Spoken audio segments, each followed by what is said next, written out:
au nipite kibali. Huyu anaomba lifti, unasikia? Ngoja nisimame. Unakimbia mwenzako, kumbe anahitaji msaada. Leki tasa. Wewe usibanye kioo kwa nguvu na nala gharama pale ndio yako kioo.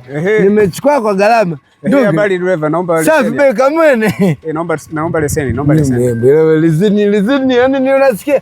Kwa sababu mimi najiamini na kazi na udereva wangu. Haya basi. Leseni wasitembeagi naye. Bima gari na bima? Bima ya nini wewe? Sikiliza, mimi siuguagi eti.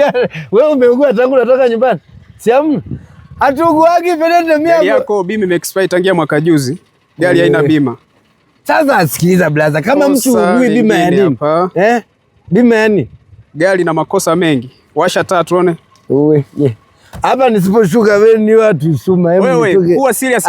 Tulia. Tupo kazini hapa. Sikiliza blaza. Samahani nakuomba. Wenyewe hapa ngakuka. Unaleta maelezo na kuomba vitu na ukianza kuwa mkali pende nane ndimue. Wewe utaniambia. Sikiliza. Ndio mama pesa ndio mwana kidata. Nisikilize, unasikia blaza? Mimi niwe mkweli. Hii gari pele igata. Haina sana uzuri wa mimi. Ili nisigombane na serikali natembeaga mchana tu. Ila bwana, nikasema kila nikipita sehemu nikiona nimenifikia saa 11 au inaelekea saa 12 na bipa garage pono hata pakiwa polini na paki hapo hapo kwa sababu nisije nikasababisha ajali, gari yangu haina hata. Ila nitajitahidi, sikiliza nikwambie. Nitajitahidi kwa sababu taa sina, nimewekeza kwenye oni. Sikiliza. Wewe natakiwa twende kituoni. Jamani. Afande sikiliza. Gari hii inaonekana na makosa mengi. Hii haipaswi hata kutembea barabarani. Itembeaga wapi? Kwenye gari sitembee barabarani. Mbona ndio yangu? Unasikia? Huyu unawahi naye hapa?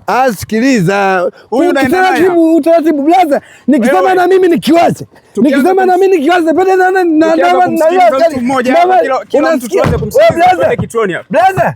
Maelezo katolea kituoni hapa. Hii gari inaonekana mbovu, haina sifa. Huyu ni mzee wako. Wewe afande. Huyu ni mzee wako, ende kituoni. Maelekezo tayari unasikia? Wewe blaza. Nani? Afande. Uwi nene. Mugudada.